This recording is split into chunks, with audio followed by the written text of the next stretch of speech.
waba ufite ibyo ukora utunganya cyangwa uri umucuruzi, ufite ikigo cy'ishuri cyangwa kaminuza, hari serivisi ukeneye kugeza kuri sosiyete ukaba warabuze aho umenyekanishiriza. City Radio 88.3 Inshuti ya bose tuguha amahirwe yo kwamamaza ibyo ukora ku giciro cyiza, bikagufasha kumenyekana no kwagura ibyo ukora. Niba ukeneye ibindi bisobanuro wahamagara kuri telefoni igendanwa 0788 cyangwa ukadusanga aho dukorera i Nyarugenge mu mujyi wa Kigali mu nyubako ya Dorana House mu igorofa rya 3 hejuru ya Unguka Bank ku muhanda Kana 84 werekeza ku Nkuru Nziza. Kuri City Radio 88.3 tubamamariza ku biciro mutasanga ahandi, mukarushaho kwagura ibyo mukora ku Inshuti ya bose.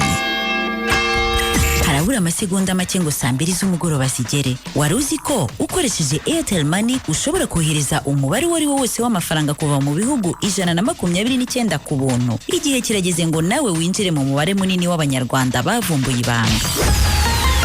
Amakuru agezweho kandi acukumbuye, amakuru y'imikino, imiziki myiza, imyidagaduro kuri 88.3 City Radio FM. Inshuti ya bose. Ikaze mu kiganiro U Rwanda rw'Intego kuri 88.3 City Radio Inshuti ya bose. Muze twese hamwe U Rwanda rufite intego kandi uzira ibiyobyabwenge. Ikiganiro U Rwanda rw'Intego ni buri wa gatanu saa 2 z'umugoroba kuri 88.3 City Radio Inshuti ya bose.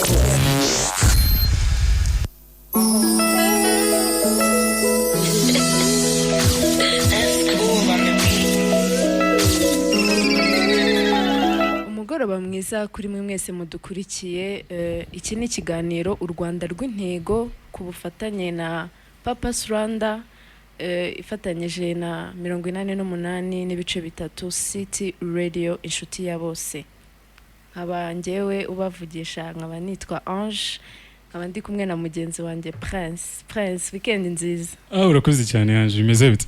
Ni byiza cyane. Amakuru ni fresh. Weekend urayibona ute, itangiye ute?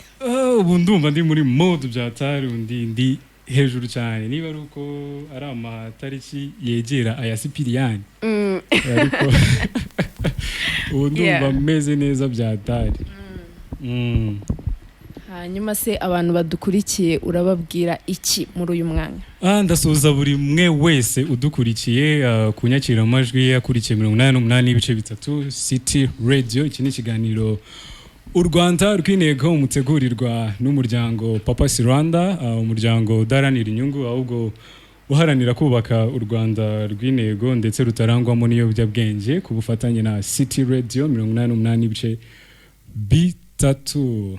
Rero hari abantu nizera ko badahwema kudukurikira, badukurikirana hose, turabasuhuza cyane. Turabasuje cyane mwe mwese aho mwa muri mu majyaruguru, mu majyepfo, mu burasirazuba, mu burengerazuba no mu mujyi wa Kigali, twese turabaramukije hano.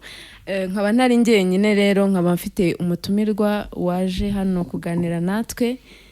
Nagira ngo banze badushiremo akaririmbo kadushyushya hanyuma nze mwintroducing. Twagiye na iyi ndirimbo ndatura abantu batangiye iyi weekend bari mu rukundo byatari, ni Queen of Sheba n'abantu bafite mariage ejo. Iyi ndirimbo ibashimisha byatari cyane.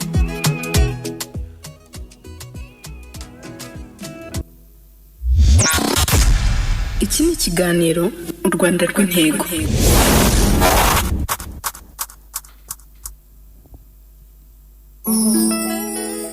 Nizere ko iyi ndirimbo yabashimishije. Queen of Sheba y'umusore Medi, nagakira umusore akora amakosa aho ngaho nari ngoze amabara.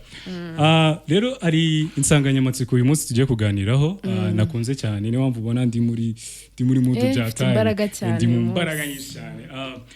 Insanganyamatsiko tugiye kuganiraho iravuga ati uruhare rwacu mu kubaka umuryango Nyarwanda ufite intego kandi uzira ibiyobyabwenge. Urumva? Niyo nsanganyamatsiko, uruhare rwawe cyangwa rwanjye mu kubaka umuryango Nyarwanda ufite intego. Mbere uko twakira umutumirwa wacu ugiye kutuganiriza byinshi kuri iyi nsanganyamatsiko, anabwira ko nawe ibitekerezo bya twabyakira uciye ku mbuga nkoranyambaga zacu aho ujya kuri Facebook post biriho nawe ku buryo watanga igitekerezo cyawe ni Purpose Rwanda kuri Facebook baza gutangaho igitekerezo cyawe cyangwa se ukatwandikira ubutumwa bugufi kuri nimero yacu ya MTN 078 66 gatatu. Abakoresha Tigo ni 0782229445 Ange. Yes, bantu mutwandikire banaduhamagare Prince. Banaduhamagare batubwire uko babyumva, batubwire uruhare rwabo mu kubaka umuryango Nyarwanda uzira ibiyobyabwenge kandi ufite intego. Hano rero ntabwo turi twenyine, tukaba turi kumwe n'umutumirwa wacu, akaba ari umuntu ushinzwe kurwanya no gukumira ibiyobyabwenge mu muryango Purpose Rwanda. Ndakwakiriye Macumu Joseph. Murakoze cyane. Amakuru ni meza makuru yanyu? Natwe tumeze neza. Umeze ute se weekend? Kandi tsabona tugiye kwitangira tumeze neza. Undi se weekend yawe ibimeze ite? Weekend yanjye bimeze neza cyane ko tuba turwanya ibiyobyabwenge umunsi ku wundi kugira ngo tugire urubyiruko rufite intego. Turakakiriye cyane mu kiganiro cyacu U Rwanda rw'Intego. Murakoze cyane.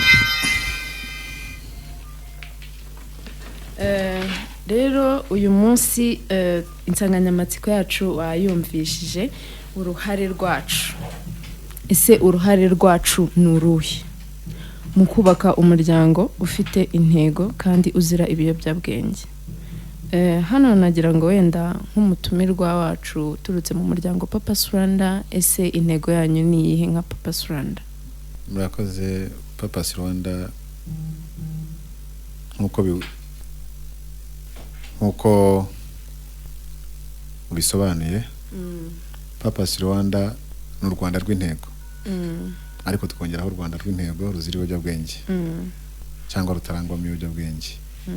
Bityo rero Purpose Rwanda ni umuryango uharanira U Rwanda rufite intego, cyane cyane turifuza abanyarwanda bose, urubyiruko n'abandi banyarwanda muri rusange, ko babaho mu buzima bw'intego ariko butarangwamo ibiyobyabwenge, kuko umuntu yamaze kunywa ibiyobyabwenge cyane intego ze zigenda zishira, ibyumviro bye bigenda bishira. Ariko iyo umuntu ari muzima agira indoto kuva kivuka, ari byo ateganyijwe kuzakora no kuzakorera haba societe nyarwanda, haba igihugu cye ndetse n'abavandimwe muri rusange.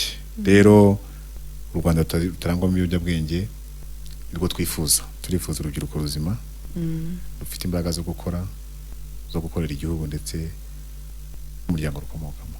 Murakoze. Hanyuma se uruhare rwanyu ni uruhe? Uruhare rwacu buri munsi ni ukurwanya ibiyobyabwenge mu buryo butandukanye, kandi ibiyobyabwenge nk'uko tubivuga mu magambo make, aho tuvuga ko ubuzima bw'umuntu ari ingenzi. Ubuzima bw'umuntu umwe ni ingenzi, tububungabunge kandi tubuteze imbere. Rero buri gihe uruhare rwacu nka Purpose Rwanda ni ugufasha abantu babaswe nabyo ndetse no gukumira abo bitarabaho, kuko tugire twese insanganyamatsiko cyangwa tugire intera ivuga ngo ikiyobyabwenge ntabwo kigeragezwa. Hari abakinywa bakigerageza kugira ngo bumve batewe n'ibyo bareba abandi, ariko tugire icyo kintu kivuga ngo ikiyobyabwenge ntikigeragezwa, kuko wakigerageje ufite amahirwe yo kukinywa cyane. Rero icyo dukora umunsi ku wundi tubikora mu buryo butandukanye. Dufite abagenerwabikorwa, tujya kuri tere tugashaka abagenerwabikorwa, tukaganira nabo bagiye bakoresha ibyo biyobyabwenge babirimo, twamara kuganira nabo tukabashyira mu matsinda tukaganira. Dufite abafashamyumvire, dufite inama dukorana nabo, ndetse tugashyiraho no gusenga kugira ngo umenye Imana burya kenshi bimufasha no kugira ngo amenye neza, asobanukirwe n'intumbero ze cyangwa n'ubugingo bwe. Ikindi dufite abo twita abarinzi, nabo badufasha umunsi ku wundi kugira ngo bagere ku bandi, kuko kugeza uyu munsi dufite abagenerwabikorwa barenga 525 bari mu matsinda 31, kandi dukurikirana umunsi ku wundi. Kubashyira mu matsinda no kugira ngo bitworohere kubona uko tubasanga, uko tubaganiriza, kuko bagira ibyo baganiraho kandi bijyanye no gukira kwabo. Tukagira rero n'inama bakora buri gihe, kandi bakajyana n'abayobozi babo kugira ngo dufatanye umunsi ku wundi kugira ngo turwanye ibiyobyabwenge. No mu minsi iri imbere turi muri campaign kugira ngo tutangire gukora za campaign ahantu hahurira abantu nk'abo bose kugira ngo bamwe mu babikize dufite barenga 100 n'abandi basaga 100 nabo batanga ubuhamya aho bavuye naho bagera, nk'uko muza kubyumva ku muntu dufite tumaze iminsi dufasha kandi umaze gutera intambwe, umaze kwisobanukirwa. Rero cyo turasaba Abanyarwanda twese gushyigikira Purpose Rwanda, kubana Purpose Rwanda kugira ngo turwanye ibiyobyabwenge bigiye kutumara ku rubyiruko kandi tugire u Rwanda twifuza rw'Intego. Yego. Hari ikintu uvuze, yego, kinkora ahantu program utera iyo kuvuga ngo cyasiroga ubuzima bw'umwe ni ingenzi, ubungabunge. Yego. Abantu benshi bakunda gufasha abantu muri rusange cyangwa abantu benshi. Yego. Kubera iki mwumva ko ubuzima bw'umuntu umwe ari ingenzi? Ubuzima bw'umuntu umwe ni ingenzi kuko burya iyo tuvuze umuntu umwe yadukitse muri societe akaba yajya mu biyobyabwenge, ibyo ari byo byose ashobora kuba aturanye n'undi mwana, niba ari umwana w'urubyiruko w'inshuti ye, nawe icyo gihe agenda. Ngira ngo mwarabibonye abemera Imana, Bibiliya bavuga ko na Yesu yasize intama 99 akajya gushaka intama imwe yazimiye. Nuko yabonaga ko nayo yari ingenzi muri izo, kuko iyo ubuze inshuti imwe hari uruhekane rw'izo nshuti ububuze zose. Kandi icyo twababwira nuko muri Purpose Rwanda ikintu twimakaza imbere, ntiduca imanza, twemera ko buri muntu wese afite icyamubaza, ahubwo tugerageza kugira ngo kwegera abantu, tubakunde, tubane nabo, kuko baba bafite ibikomere byinshi bitandukanye by'ubuzima baraciyemo. Turaza kubibona ku bantu dufite umutumirwa twazanye uyu munsi, nawe turi kumwe araza kubibwirira. Umuntu bitewe n'inzira y'umusaraba yaraciyemo, twirinde guca imanza, twirinde kubwira ngo uyu muntu yarananiranye, yagize iki, umuntu ntaho tava ntaho atagera. Rero rwose turababwira ngo Purpose Rwanda hamwe n'abagenerwa ibikorwa bayo n'abandi twifuza kwaguka umunsi ku wundi, turifuza ko nta munyarwanda n'umwe ugomba kurangwamo ibiyobyabwenge, kandi tukabana nawe umunsi ku wundi. Ntibibe kumwigisha uyu munsi ngo turangiza tumureke. Rero ari naho tunamenya iyo umuntu amaze gukira, amaze kwisobanukirwa, aba afite intego. Kuko buri wese yavutse abavuga ngo ndifuza kuzaba, ariko za ntego zagenda zikazimira bitewe n'ibiyobyabwenge aba yariroshyemo. Ariko iyo zitangiye kugaruka, turabafite benshi b'abanyempano zamaze kugaruka, turabafite abantu benshi bamaze kugira icyo bakora muri societe nyarwanda, zirimo no kwikorera uturimo duciriritse, kandi mu by'ukuri bari bazi ko atakoresha biriya biyobyabwenge atashobora kubaho. Rero tugira n'ikindi cyiciro cy'abantu iyo bamaze gukira, tugira indi department ibafasha kugira ngo bakomeze batere imbere, kuko abasenga baravuga ngo roho nzima mubiri muzima. Nyuma yo kumona ko amaze gukira akamera neza, abakwiye no gufashwa kugira ngo za ntego zafite azishyire mu bikorwa. Rero turakomeza nawe akajya mu bashinzwe kumufasha mu gutera imbere, baba barakoze imishinga iciriritse mitoya. Iyo mishinga rero igakorerwa ubuvugizi kugira ngo iterwe inkunga, kandi mu by'ukuri tumaze kubona ko abagenerwa ibikorwa bacu barimo gukira neza kandi bameze neza, ahubwo bose bifuza kutugana, kandi ariyo ntego yacu, turifuza u Rwanda ruzima. Byiza cyane, icyo kintu ni cyiza cyane. Ubundi umugenerwa bikorwa wanyu ni muntu ki? Murakoze cyane. Umugenerwa bikorwa wacu nk'uko ari u Rwanda rw'Intego rutarangwamo ibiyobyabwenge, ni ukuba yarakoresheje ibiyobyabwenge, akibikoresha, n'undi utarabikoresha abo umugenerwa wacu bikorwa wacu, kuko tuba twifuza gukumira icyaha kitaraba cyangwa se gukumira ataragera kuri icyo kintu. Niyo mpamvu tujya mu bigo by'amashuri kugira ngo twigishe abana bato bo kuzabera nk'abo ngabo. Ni impamvu tujya ahantu abantu bateraniye kugira ngo tubabwire, niba ufite amahirwe yo kuba utaragisomaho wigisomaho, nawe tumufata nk'umugenerwa bikorwa wacu kugira ngo nawe adufashe. Rero niyo umugenerwa bikorwa wacu ni umuntu waba warakoresha ibiyobyabwenge n'utarabikoresha, twifuza kugira ngo adufashe guhindura bamwe muri bagenzi bacu. Dufite n'intego yo kujya aba bakize yo gufatanya nabo, tukajya aho bagiye bacya mu bigo ngororamuco zabo bya transit, bakagenda bakabwira bagenzi babo ko batakomeza kuguma muri ubwo buzima, ahubwo bakomeza kuba mu buzima bw'intego. hari umubare watubwiye w'abagenerwabikorwa mufite. Cases nyinshi zatumye bajya mu biyobyabwenge cyangwa mu bundi bubata ni nk'izi. Iyo uganiriye nabo benshi cyane kuko twe tuganira nabo igihe kinini, usanga hari impamvu nk'eshatu cyangwa enye zikomeye. Cyambere bakubwira harimo abafite ibibazo by'amakimbirane yo mu ngo atuma batabasha kubona amahoro muri bo, bigatuma bata imiryango yabo bakagenda. Ikindi cya kabiri bavuga ubukene bw'imiryango. Ikindi ugaragaza ko ikibazo bafite nanone cyo kubura imirimo, ugasanga abantu babuze imirimo. Ariko mu by'ukuri hamwe no kubura imirimo, hamwe no kugira icyo kuko nabo dufashije, dusanga ikibazo nubwo ibyo bibi intandaro, ariko iyo umuntu amaze no kwisobanukirwa arongera akishakira umurimo uwo ari wo wose uciritse kandi akawukora neza. Ahubwo kuko benshi baza banaje mu kazi mu mago gukora akazi ko mu rugo, yahagera nabyo bikamunanira akagenda akajya mu muhanda.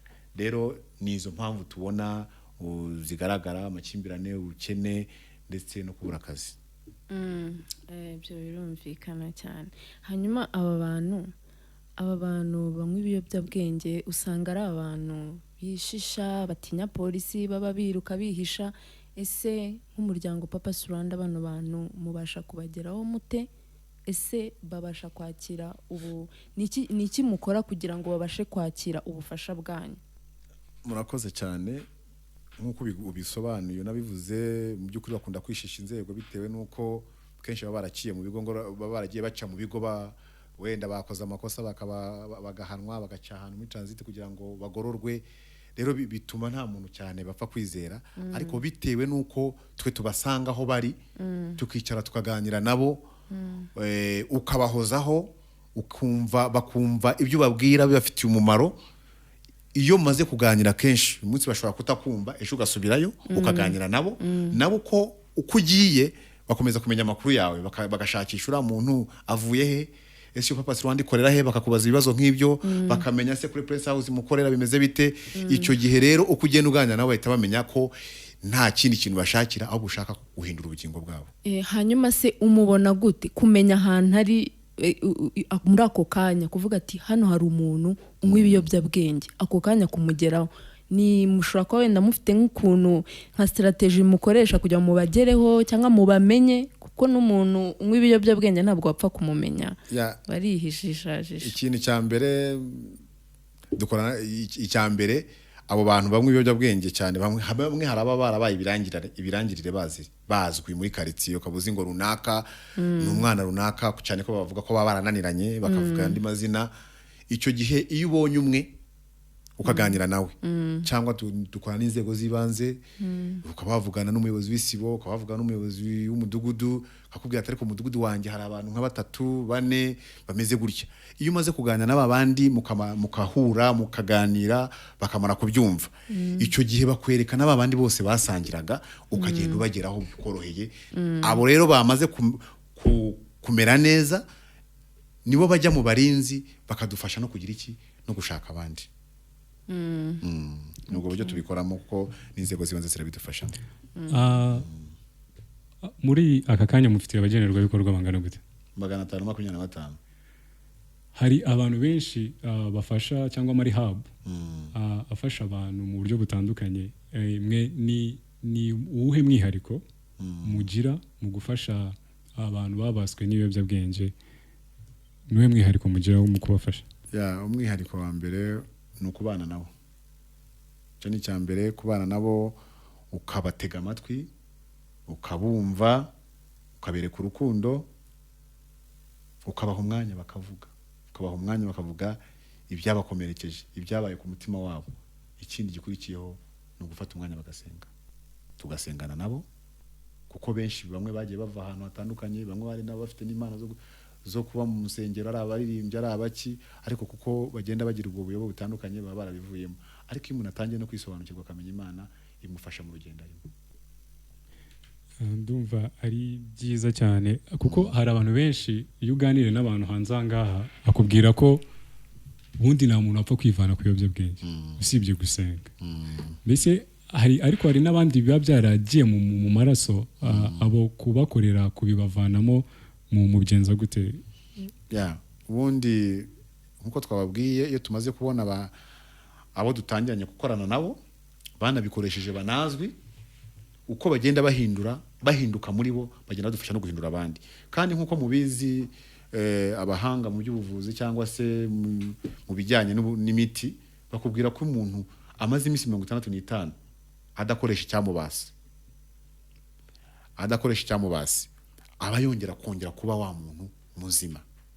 Rero icyo tubabwira aha ngaha ni ukuvuga ngo uburyo bwose bushoboka dufite abafashamyumvire badufasha nubwo dushaka kuzabongera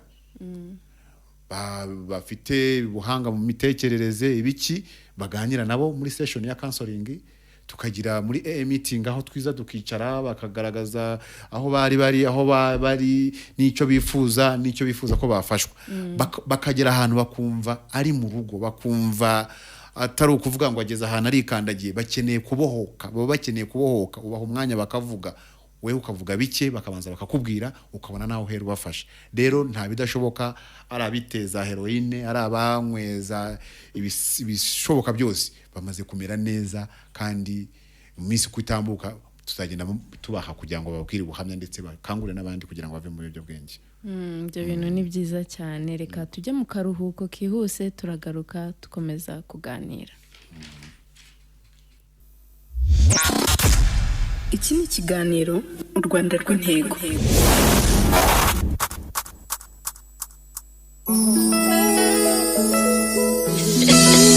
Turabashimiye kuba mudukurikiranye hanyuma nkaba nkiri kumwe n'umutumirwa wacu Macumu Joseph. Nagira ngo nkubaze ese umuntu bagannye afite ubwo bubata cyangwa se addiction ni izihe ntambwe mufata mutangira kumuvura? Ese mufite imiti mumuha?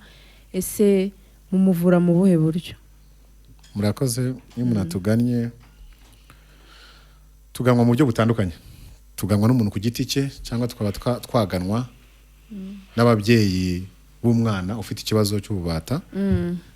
Iyo ari umuntu utuganye ku giti cye akenshi abafite uwo bari kumwe wamuzanya akavuga ati hano hari umuntu mugenzi wanjye twasangiraga ibiyobyabwenge twasangiraga itabi cyangwa twajyaga ibi n'ibi none akaba yifuzaga kuza kubana namwe hano muri Purpose Rwanda nyuma yo kumva ibyo dukora nuko bigize iki.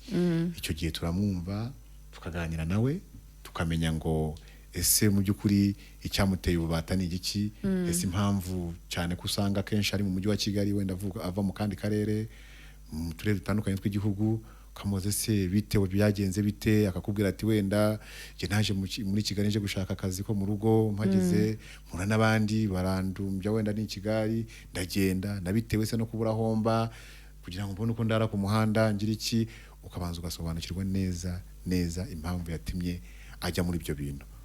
Nyuma rero kumenya kugira icyo kintu umaze kumenya uwo ari we umaze kuganira nawe nibwo tumuhuza no mu psychologue cyangwa se umuntu ushobora kumufasha akaganira nawe bamara kuganira nawe akakurikira gahunda no zikomeza zo mu matsinda uko agenda abona mu matsinda abandi bari kumwe uko aza agahabwa counseling ku giti cye uko ndetse dufite n'ibitaro bashobora kujyamo bibafasha kugira ngo barebere wenda ibiyobyabwenge aho bigeze akagenda bakamupima bakareba bimeze gutya drogue ihagaze itya ariko icy'ingenzi si ugupima level y'ikiyobyabwenge ahubwo icy'ingenzi ni commitment y'umuntu tuba twakoranye kugira ngo agende ayireke kuko iyo dukoze ibiganiro habaho kwisuzuma akavuga ati se muri iki kiganiro uyu munsi twagize nkuyemo iki ni iki niyemeje maze iminsi ingahe nakoresha ibiyobyabwenge ese intego ni iyihe ni hari igihe anasubira n'inyuma akavuga ati wenda ejo byarancitse ndakinywa ariko izi ni process kugira ngo umuntu wakoze ibintu wenda imyaka 5 ngo abiveho uwo munsi rimwe hari igihe agenda agabanya kire kugeza igihe bisoreje. Rero turamufasha tukabana nawe kugira ngo twumve tukamutega amatwi akatuganiriza akahora yishimiye kuza kuko aba yumva ko ageze ahantu agiye kuba free kandi akavuga ikintu nta hategwa ndetse nta umucira urubanza. Rero izo nizo process dukoresha dufite abashinzwe kubagira inama, dufite uko tujya kuri Leta tukaganira tukabasanga mu rugo, ukaganira nawe ukareba ibibazo afite mu rugo, ukamugira inama, ukamubera umujyanama, akabaza agize akaguhamagara atari kwahangonganya n'ikibazo iki n'iki ndifuza ko mwangira inama, ukamugira inama aho kugira ngo asubire hahandi akahava burundu kandi bigakunda. Reka wenda twibaze nk'umuntu ubashije gukira ibiyobyabwenge bikamushiramo byo yaba yaranyweye, hari ikintu mwaba mumufasha mu kuba yavumbura intego y'ubuzima bwe? Yego. Se mumufasha mute? Cyane ko iyo turimo kuganira uko agenda akira buri munsi, uko agenda yisobanukirwa, agenda atubwira ni mu buzima bwanjye nifuza gukora iki, wenda uyu munsi nifuza gukora iki. Biterwa wenda na stage yabivuze, wenda igihe yabivuga ashobora aravuze ko ari umwana wenda yifuza kuba wenda afite ikintu runaka, wenda se yarize amashuri aya naya, ubwo ako kanya usanga kubwira ati wenda uyu munsi kubera ko igihe cyantaye ko nagiye muri ibi bintu byinshi, ndifuza ko wenda nacuruza nakora agashinga gatoya. Ariko muri iyo process baba barimo yo gukira bagenda bakora udushinga duciriritse. Utwo dushinga duciriritse akavuga ati jewe ndifuza kuzakora iki, ndifuza nda gusubira mu ishuri, ndifuza ibyo. Bakagenda bakorerwa ubuvugizi, abagenda basoza ikiciro bagafashwa kugira ngo bakorerwe ubuvugizi, babone ibyo bakora kugira ngo bakomeze bakurikiranwe, ndetse bakabikora bakino muri ya matsinda yabo kugira ngo umwe yo kujya aha undi ngo ajya hanga. Rero nizo process dukoresha. Wavuze akazi mukora ni akazi gakomeye cyane katoroshe, inzitizi uhura nazo muri aka kazi ukora ka buri munsi nizi? Murakoze. Inzitizi mu kazi dukora, abo dukorana rimwe na rimwe ushobora gusanga atafite aho atuye. Uyu munsi ukaba wajya ukajya Nyagatovu wenda mukavugana, ejo ukikanga yageze wenda ni boye, ugasanga nyine kumubona ntiyago byoroshye. Hari n'igihe benshi baba badafite n'itumanaho rya telefone, ugasanga kumubona birasaba nyine gukora umunsi wose ukamubaza runaka. Ariko ibyo ni ibintu bisanzwe cyane iminsi tubimazemo. Tubona ko inzitizi zacu mu kazi ahubwo ziduha kumenya neza uko tugomba guhindura uko tukorana nabo, cyane ko nk'uko twabashyize mu matsinda biratworohera. Tubabazi ngo ejo hari inama, bagahurira hamwe bose, nushaka ukamubona mukaganira, n'ufite ikibazo cy'umwihariko mukavugana. Rero ibyo bidufasha kubashyira mu matsinda. Ubundi iyo umenye weakness y'umuntu igufasha kumubera igisubizo ushingiye kuri ya ntege nkezi nkeya. Uvuze ikintu cy'intege nkeya. Ese nk'umuntu waba yarakize hanyuma akaza kugira intege nkeya agasubira muri bya biyobyabwenge, hakorwa iki ku buryo mumugenzura neza ku buryo adasubira akagwa muri bya biyobyabwenge?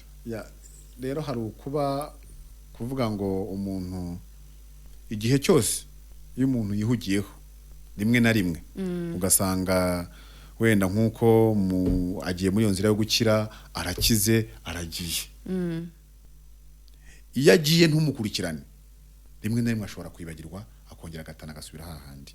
Ariko kuko bakomeza kuba muri ya matsinda, bakomeza kugenzurirwa muri ya matsinda, yakora business ye akaba azi ko ejo hari itsinda runaka azajyamo, ibyo bikamufasha kugira ngo ahore. Ubundi tugira ikintu tuvuga ngo icyatumye uyu munsi icyaguteye kujya muri cya kintu ntaho kiba cyaragiye, kiba kigihari. Niyo mpamvu ugomba kukizihiza kugira ngo ejo utazibagirwa ugasubira hahandi. Ni ukuvuga ngo n'abakize bakomeza bagaruka muri ya matsinda yabo, bahura n'urwibutso ruhora rubibutsa, bagirana inama, ugeze kuki, bagira n'inama abandi bashya baza bareba bakuru babo aho bamaze kugera n'urugendo barimo. Hanyuma se muri ayo matsinda bahura nka kangahe? Bahura buri munsi se iminsi 2 mu cyumweru? Bahura kabiri mu cyumweru. Biterwa n'umunsi bahisemo ubanogeye. Joseph, ibyo bintu ni byiza cyane cyane, ariko turabyishimiye hano mu kiganiro Rwanda rw'Intego. Hanyuma nabonye utari wenyine, ese uyu muntu mwazanye ninde? Murakoze cyane, wenda araza no kubibwira birambuye. Yitwa Simpunga Jean Bosco, ni umwe mu bagenerwabikorwa bacu. Simpunga Jean Bosco, turakwakiriye mu kiganiro Rwanda rw'Intego. Murakoze cyane. Simpunga Jean Bosco ni umufatanyabikorwa, ni umugenerwabikorwa wacu, nawe mu dufite ufite aho yari ari imbere naho ari uyu munsi, nkuko aribuze kubibabwira. Kandi akaba ari umuntu muri uyu munsi ufite wagaruye inzozi ze, ufite intego ze, ufasha abo yahemukiye. Uyu munsi ni urimo kubashyira mu murongo, abo yibye, abo basangiraga urumogi, uyu munsi niwe utera intambwe kujya kubashaka akabazana, kuko bose arabazi.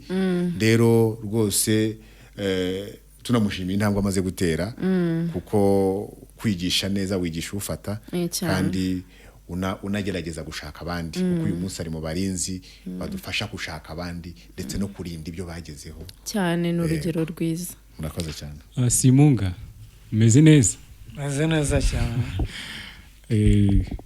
Sasa nagira ngo utubwire muri makeya ubuhamya bwawe, uko wagiye mu biyobyabwenge, mbese ubuzima bwawe utarahura na Purpose Rwanda muri makeya. Murakoze cyane, mbanje kubashimira uburyo mwanyakiriye hano muri studio za 88.3 Radio.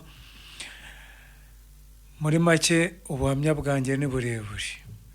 Mbere yuko njya mu biyobyabwenge hari uwo narindiwe, nari umunyarwanda nk'abandi, ariko nyuma nza kuba nari mfite utuntu nkora. Muri make narakoraga nuje mbaho nk'abandi banyarwanda, ariko nyuma nyine nza kujya mu biyobyabwenge. Nabimazemo igihe kinini kingana nk'imyaka nka 20. Nk'ibiyobyabwenge, nk'urumogi, ndetse mbivangamo n'ubujura. Niba abantu baranzi, wenda abantu bamwe hari abatazi ko nitwa na Simunga Jean Bosco, hari izina nitwaga ubundi abantu bazi, ubundi nitwa Kanyoni. Ibyo bintu rero nabimazemo imyaka myinshi cyane, igera mu 20, ndabatwa ku buryo byagezeho biba nk'indwara muri njyewe.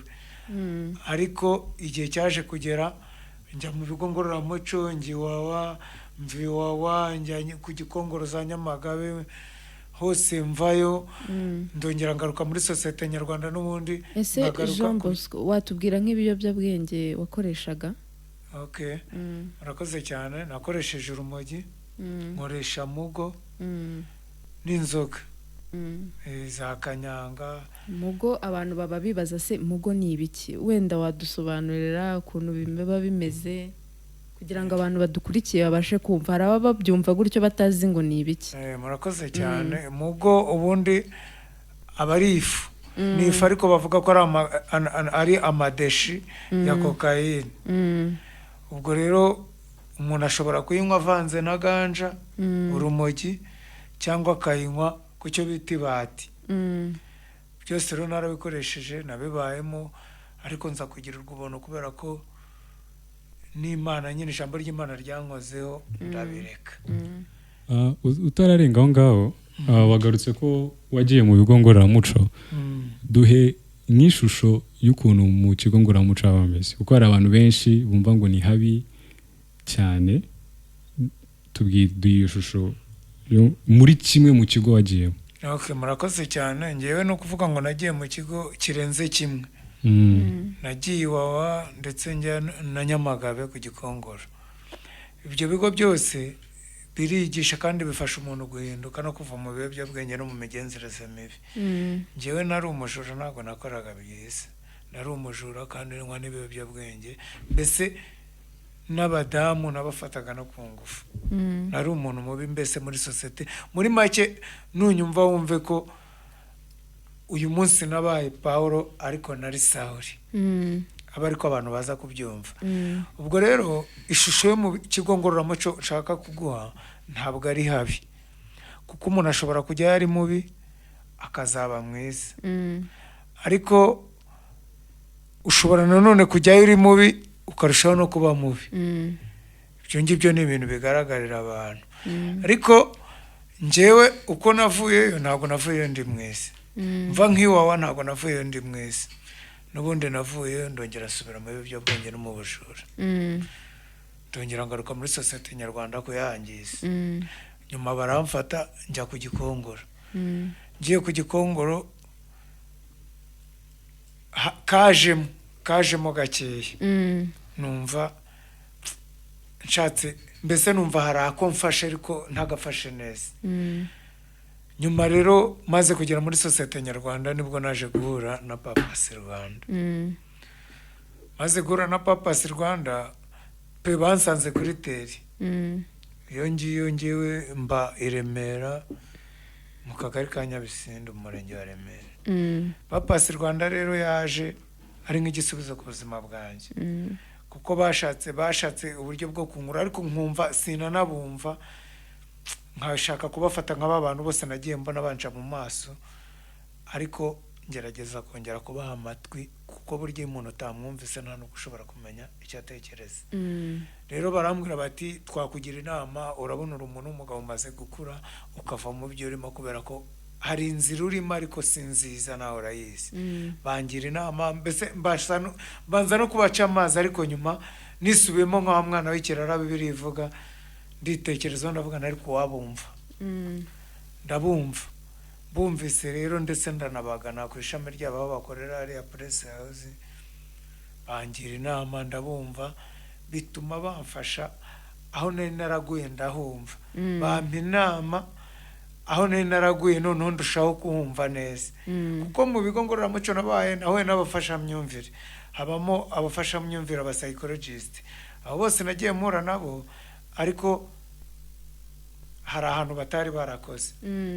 Ariko byibuze Purpose rwose ndayishimira, niba n'abayobozi bayo banyumva bumve ko mbashimiye, hari aho bakoze bituma noneho nongera kwisubiramo, menya uwo ndiwe, bambwira uwo ndiwe, bambwira n'uwo nzaba we, bituma ndeba imbere cyane. Ubu imigenzereze mibi nayishyize ku ruhande, ubu ndi umuntu wubaka sosiyete. Utararenga aho ngaho, ni ikihe kintu bakukoreye gitandukanye no mu bigo ngororamuco wagiye ujyamo kikakwemeza ko ari sawa, ukemera guhinduka? Okay, ikintu cya mbere mu bigo ngororamuco nagiye mba, ni ahantu badashobora no gupfa kuguha umwanya cyane wo kukumva, kuko burya umuntu kumva mbese ugasasa inzobe, yarangiza akakumvira noneho agatangirira navuga ku mano kugera ku musatsi, muri kumwe akubwira ati ntiwishishe, ahangaha uri ku butaka bw'igihugu, uri umunyarwanda, akakumvisha uwo uriwe, mbese akakwinjirira mu buzima. Byampaye icyizere, bituma nshobora mvuga n'icyakora ikigaragara cy'aba bantu, mbese banyeretsemo urukundo, banyubatsemo urukundo. Ikindi kintu bashyizemo ijambo ry'Imana. Kandi noneho ngewe nko mu bigo ngororamuco nagiye mba, ngewe nari pasiteri, ni nge muntu wari uhagarariye bagenzi banjye ku ijambo ry'Imana. Mpuye na Purpose Rwanda rero nayishyizemo ijambo, urumva ni nko kwenyegeza umuriro wari uri kwaka, wari kugiye kuzima. Byahise binyubaka rero, bituma mba umunyarwanda muzima. Uravuze ngo wari pasiteri, iyo mpano yo kuvuga ubutumwa wayiyumvishijemo ryari? Okay, ni ukuvuga ngo igihe cyarageze, maze igihe nk'imyaka 2 ishize. Icyo gihe ndabyibuka nari ndi kwa Kabuga muri Transit Center muri 2018. Numva muri ngewe pe nta kindi kintu cyo kubaho ndakoze ntavuze ijambo. Numva umuriro uratse. Binzamo rero ku buryo n'abantu twagiye tubana bamwe, nzi ko hari abantu bavuye aho bari ubu ngubu bari ahantu heza kubera ijambo banyumvanye. Ubwo rero ntabwo nabiretse, kubera ko ijambo ni umutsima w'ubugingo, ni ijambo ry'Imana, niryo ridutunga nyine. Iyo wamaze kurimira riragutunga nyine, rikaba ibyo kurya byawe. Ubu rero mu buryo bwo kugira ngo ntazasubira inyuma, ijambo niryo mbere na mbere. Ijambo ni umutsima w'ubugingo, mwabyumvishe rero. Nagira ngo nibutse abantu badukurikiye yuko mushobora kuduhamagara kuri telefone, mugatanga ibitekerezo byanyu, cyangwa se mukatubaza ibibazo. Wenda hari ikibazo ushaka kuba wabaza Jean Bosco, ukamubaza, kuko ubuhamya bwe rwose numvishije ibibazo byo kumubaza byo bitabura. Nimero wenda nazisubiramo, MTN 0786 36 31 3, Tigo ni 07 22 94 45 21. kandi mushobora no kutwandikira mugakomentinga kuri post yacu twashyize kuri Facebook mukadusangiza ibitekerezo byanyu. Hanyuma uravuze ubuhamya bukomeye cyane kandi nibwira ko abantu bari kutwumva hari ikintu bakuyemo. Uvuze n'ikindi kintu cy'ingenzi, ushimiye abayobozi ba Purpose Rwanda bari kukumva, ndizera yuko nabo bishimye. Ese nk'umuntu waciye muri ibyo bintu byose, nkurikije ubuhamya duhaye, ni iyihe nama wagira umuntu ukiri gukoresha ibiyobyabwenge cyangwa se n'umuntu waba uri gutekereza kubijyamo abona nta yindi nzira afite mu buzima ari kwishora mu biyobyabwenge? Murakoze cyane. Nkuko nabivuze, njyewe nari narabaswe n'ubujura ndetse n'ibiyobyabwenge, ariko uyu munsi nama ngiye kugira abanyarwanda bari kunyumva ndetse n'abagenzi banjye twahoranye mu migenzereze mibi.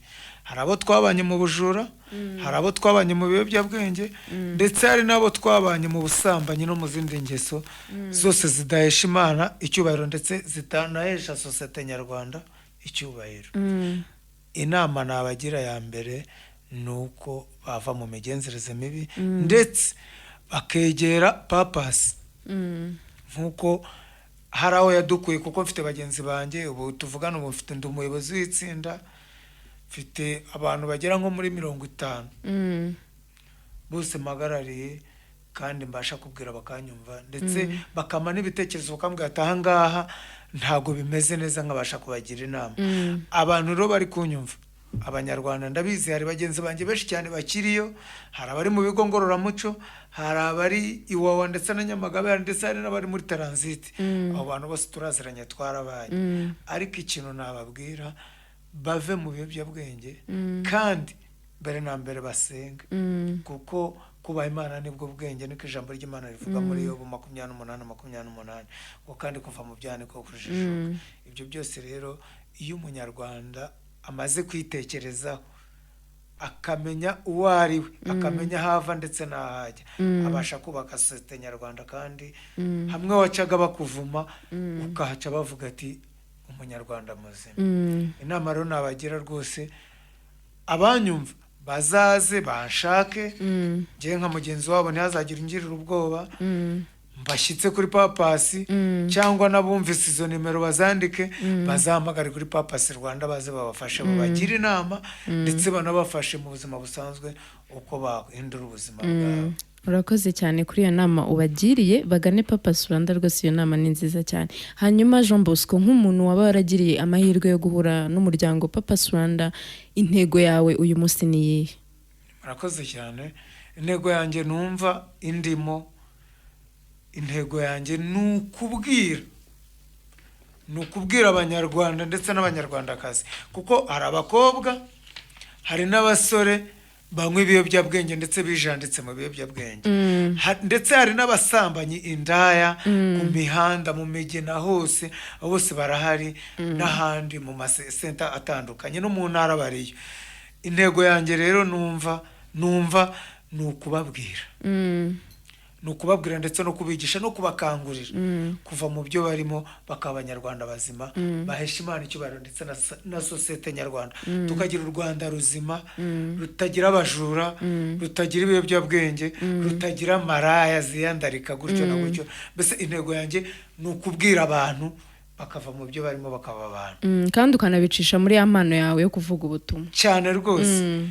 Mbese n'icyo nsaba wenda n'igihugu muri rusange, njyewe nshaka kugera mu bantu bose twabaye, nkabwira igihugu muri rusange, simbwire abitsinda ryanjye gusa, nkabwira igihugu, kubera ko narijanditse imyaka 20, murabyumva ni nyinshi, abantu mbaniga, abandi mbakora mu mifuka, ubujura butandukanye no mu mazu nyamena, ibiyobyabwenge, urumogi naranywaga ndetse naranarucuruza, abantu baranze. Ariko Imana yo mu ijuru y'akabyara yankozeho, ndetse na Purpose Rwanda bimfashamo, kubera ko Imana ariyo yabamurikiye kugira ngo mumbone. Ntabwo bari kuzambona, ariko byibuze uyu munsi ndi ku ntambwe ishimishije, kugira ngo namwe mundeba murabona ko cyane rwose. umugabo ushima Imana, urashima Imana vraiment, meze neza byatari. Turagushimiye cyane Jean Bosco kuba witabiriye ubutumire bwacu na Macumu Joseph nawe ndagushimiye kuba cyane dusoza Macumu nihe message cyangwa ubutumwa wagenera abadukurikiye abaturarwanda muri rusange? Murakoze cyane. Icyo nabwira abanyarwanda, nakishishikariza abanyarwanda nuko twese twafatanya muri urugamba rwo kurwanya ibiyobyabwenge.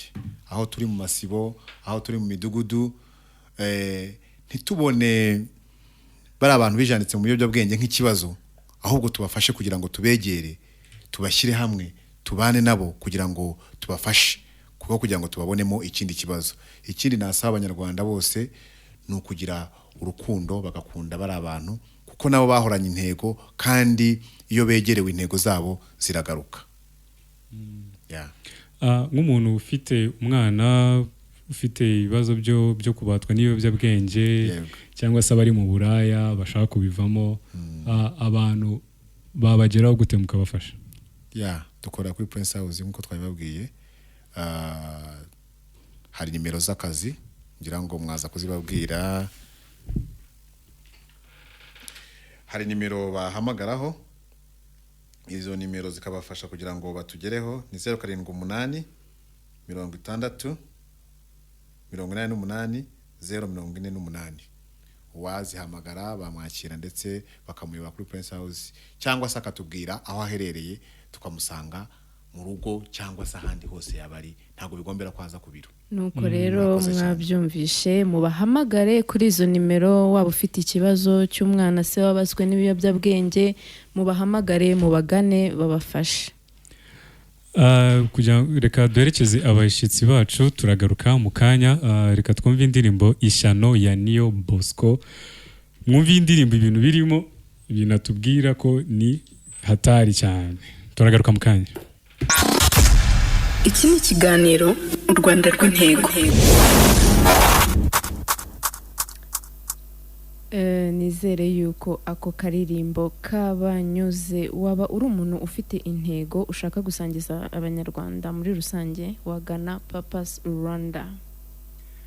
Umuntu ufite impano rero, U Rwanda rw'Intego ni urubuga rwanyu. Ufite impano zigiye zitandukanye, harimo kuririmba, harimo gusetsa, gushushanya, kuvuga imivugo, kwandika inkuru. Ushaka kubigaragariza abanyarwanda, iki ni ikiganiro cyawe. Batugane rwose cyane. Kandi haba indi platform, iki kiganiro cyacu gihuza abapati cyangwa se aba agent b'impinduka muri societe bafite imishinga runaka bari gukora, ibahuza n'abafatanyabikorwa ndetse n'abaterankunga. Muri iki kiganiro rero, niba ufite umushinga runaka uri gukoraho, ushaka abaterankunga, wumva ufitiye societe umumaro, ni karibu tukakwakira, ukaza ukabisangiza abanyarwanda muri rusange. Ariko dukomeza twakira nimero mu minota mike dusigaye. Umuntu wumva afite ikibazo, inyunganizi se kuri insanganyamatsiko yacu twaganiraga, yaduhamagara kuri za nimero twababwiye. Mu minota yagiye hanje, bimeze bite? Iminota yagiye byo, ariko aba bantu ntabwo muduhamagara. Ikibazo ni iki? Sinzi. Abantu ni baba bagiye hehe simbizi. Babwira ko abo bose twavuze ku buryo batugeraho, bakoresha ya nimero n'ubundi umutumirwa wacu yababwiye, 078 60 88 048. Tukaba tubibutsa yuko tumwitabe twumve.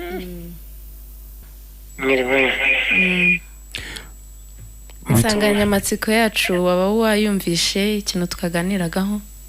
Yego nayumvishe. Ese waba uyivugaho iki? Icyo nyivugaho. Allo? Oui, turakumva. Yego, icyo kiganiro cyadushimishije.